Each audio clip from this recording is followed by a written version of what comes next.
बच गई ईशा की जान और गुलाब सिंह जबरदस्ती ईशा को लेकर जाने लगा अपने साथ घर। तो सूरज ने लिया बड़ा फैसला। जब अस्पताल में बड़े धमाके के बाद ईशा की मौत हो जाती है, तब सूरज और उसके पापा भोलेनाथ के आगे हाथ जोड़कर विनती करते हैं कि वह ईशा जी की जान बचा लें। और भोलेनाथ की कृपा से एक बड़ा चमत्कार होता है, जिससे ईशा को होश आ जाता है और उसकी सांसें फिर से चलने लगती हैं।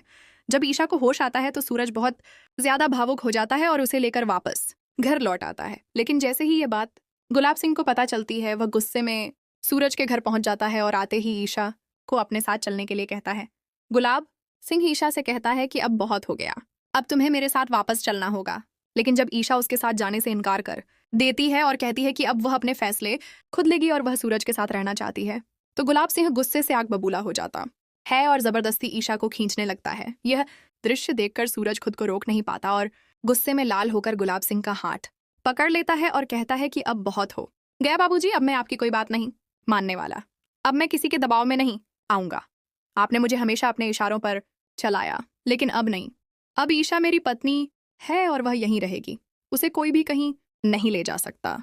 यह सुनकर गुलाब सिंह के होश उड़ जाते हैं और वह हैरानी से सूरज की और देखता है और कहता है कि सूरज, ये तुम क्या कर रहे हो? तुम पहली बार अपने बाबूजी के खिलाफ जा रहे हो। लेकिन सूरज पूरे आत्मविश्वास के साथ कहता है कि बाबूजी, मैं अब और तकलीफ नहीं देना चाहता। ईशा को मैंने पहले ही बहुत दुख दिया है, अब मैं उसे और तकलीफ नहीं दूंगा, चाहे इसके लिए मुझे किसी के भी खिलाफ क्यों ना जाना पड़े, चाहे वह मेरे अपने ही क्यों ना हो।